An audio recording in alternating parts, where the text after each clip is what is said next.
J'ai le plaisir aujourd'hui de recevoir Flore Delaporte, CEO et cofondatrice des Actives Paris, c'est ça? Ouais. J'ai toujours envie de dire les Actives, mais les Actives Ouais, Paris. on dit les Actives Paris. Les Actives, c'est le nom le plus utilisé, qu'on utilise comme ça plus couramment. C'est plus court, c'est plus facilement identifiable. Voilà. Ouais. Alors raconte-nous ton parcours. Qu'est-ce qui fait que tu as créé les Actives Paris? Moi, j'ai fait une école de mode. J'ai toujours voulu créer une marque de vêtements.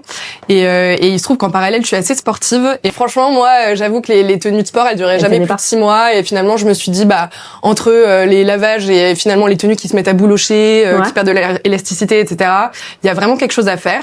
Et donc, on a lancé les Actives en 2019, début 2020 même. Pour ceux qui connaissent pas les Actives Paris, c'est quoi votre ADN?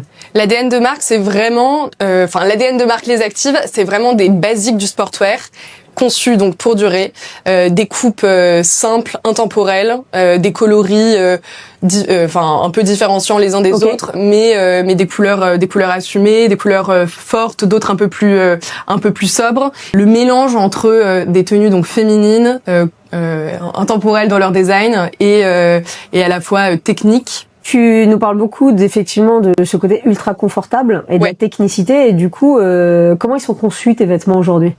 Alors, les tissus sont fabriqués en France, dans notre usine en Rhône-Alpes, et l'assemblage des pièces est réalisé entre le Portugal et la Tunisie, en fonction des collections. Le swimwear, par exemple, c'est plus la Tunisie, ils sont spécialisés vraiment dans le bain. Et vraiment, l'atelier qu'on a, par exemple, au Portugal, lui, il est vraiment très spécialisé dans tout ce qui va être le sportswear. Notamment, c'est un type d'aiguille qui est très particulier. Il y a 4 aiguilles pour vraiment garder la matière, pour qu'elle puisse s'étendre le plus possible et garder de sa forme. Et nos tissus, vraiment, c'est ce qui fait aujourd'hui toute la force de nos ensembles, qui sont donc fabriqués dans notre usine française. Et vraiment, c'est des tissus qui reflètent beaucoup ce savoir-faire français, à savoir très qualitatif. Ils performent bien autant au sport, mais aussi au lavage, etc. Ils gardent bien vraiment leur contenance initiale. Donc voilà. Donc on en est aujourd'hui super satisfaite, et c'est un peu la recette miracle de la force de ta marque. La force de, Aujourd'hui, tu promeus le Made in France. Ouais. C'est pas hyper compliqué. C'est quoi les difficultés que tu fais face du coup? Alors, c'est vrai que la vraie difficulté du 100% Made in France, c'est vraiment le côté ça coûte cher de fabriquer en France. Le prix, non? C'est le prix, voilà, on va pas se le cacher, c'est le prix. C'est vrai que c'est un super bon savoir-faire, mais à la fois on marge beaucoup moins lorsqu'on fait produire en France. Nous, on a décidé quand même de partir là-dessus sur le tissu, parce que on sait que c'est une vraie valeur ajoutée sur nos ensembles, et donc on veut pas la sacrifier. En revanche, pour l'assemblage et la production, ça reste une production européenne au Portugal, qui est super et ils ont vraiment cette connaissance et ce savoir-faire. C'est un petit peu moins cher à produire, ça reste quand même l'Europe, mais voilà, donc nous on souhaite quand même pouvoir proposer nos tenues à un coût le plus abordable possible à nos clientes, mais il faut quand même qu'on puisse marger dessus, et il faut vivre. Voilà, et il faut pouvoir en vivre, voilà.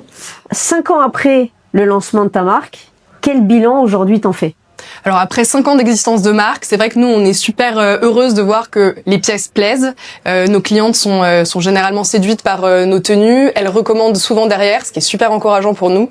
Maintenant, c'est vrai que on a encore quelques petites difficultés en tant que jeune marque, à savoir vraiment faire connaître la marque à une plus grande clientèle possible.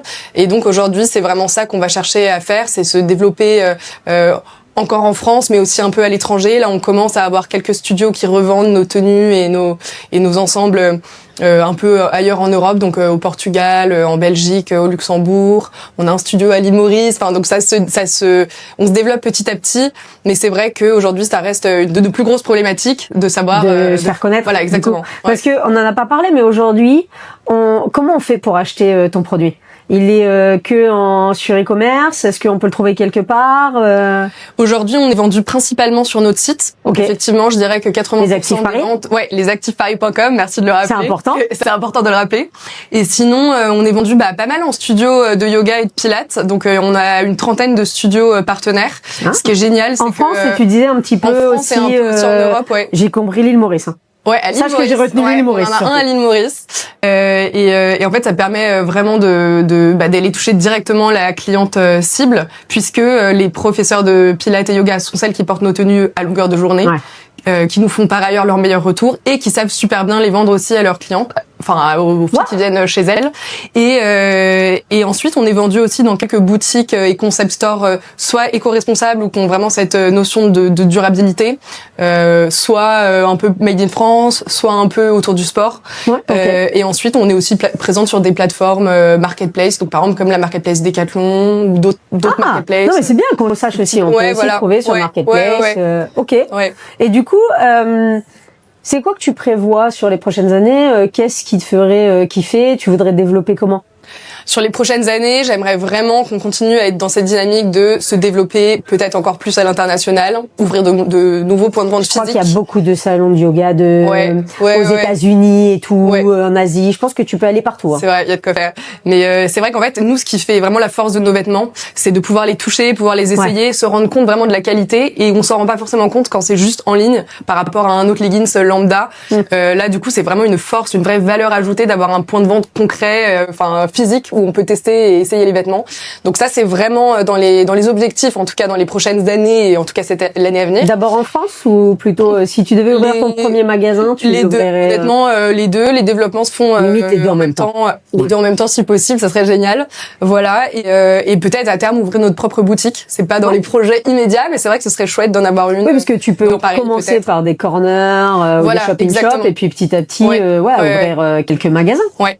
Ce serait le but. Ce serait chouette. Et j'ai une question parce que du coup tu t'es lancée en plus en plein Covid. Ouais. Bravo. Ouais. Pas simple. Merci. En tant qu'entrepreneuse, c'était quoi tes plus gros défis? Sur quoi t'as dû faire face quand tu t'es lancée? Un gros défi pour nous, je dirais. À part le Covid. Par le Covid, un gros défi. C'est vrai que c'est pas facile. On se lance sur un secteur qui est quand même assez saturé. On va pas se le cacher. Le secteur du sportswear en général. C'est vrai qu'il faut savoir être savoir se différencier, se démarquer de ce qui existe déjà, la potentielle concurrence qui existe déjà. Donc ça, c'est un vrai défi. Il faut trouver vraiment son positionnement et ensuite communiquer bien avec ses clientes pour les fidéliser à fond. D'autres défis, la situation économique était peut-être pas incroyable au moment de se lancer.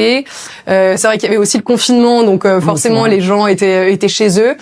Nous, là où ça nous a un peu aidé dans ce côté-là, c'est que les gens commandaient et faisaient généralement du sport à la maison, donc c'était chouette de Je me rappelle de cette période. On avait organisé pas mal de lives avec des professeurs de yoga et de pilates qui faisaient des lives avec nos tenues et tout, donc c'était assez chouette.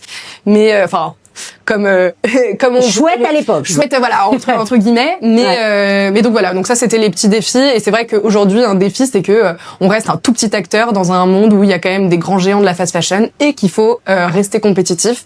Et donc être compétitif face à des géants de la fast fashion c'est compliqué, c'est très dur. Il faut se faire une place, mais avec les bons arguments et en allant vraiment toucher les clientes avec le message qui nous tient à cœur. C'est comme ça qu'on compte les fidéliser et petit à petit, faire évoluer les modes de consommation. Le conseil que je pourrais donner aux jeunes entrepreneurs qui souhaitent se lancer dans la mode éco-responsable, c'est d'avoir bien travaillé le produit. Parce que finalement, le produit qu'ils vendent, ça va être vraiment ce qui va faire toute la force de leur marque. Surtout, si on cherche vraiment quelque chose d'éco-responsable, il faut que ce soit quelque chose de qualitatif, de durable. Et donc, de vraiment bien tester le produit en amont avant de le mettre en vente pour vraiment asseoir la crédibilité de la marque. Et puis surtout de croire en leur projet et de pas baisser les bras parce que parfois c'est difficile et il faut y croire, quoi. Il faut s'accrocher, voilà, il faut tenir surtout quand c'est difficile et voilà, c'est tout ce que je peux leur souhaiter. Beaucoup de courage. Merci beaucoup Flore. Merci à toi. C'était hyper inspirant comme parcours. Moi je trouve ça ouf, encore plus d'une femme. Oui, j'ai le droit de le dire. Je trouve ça ouf de se lancer, de créer une marque en partant de zéro. Je retiens que l'avenir du sportswear, il est plutôt sur la durabilité, sur l'éco-responsabilité.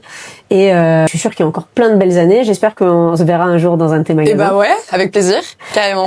Merci d'être venu, merci d'avoir été avec nous. Merci à toi. Et merci à tous d'avoir écouté cet épisode et on se retrouve bientôt pour un nouvel épisode.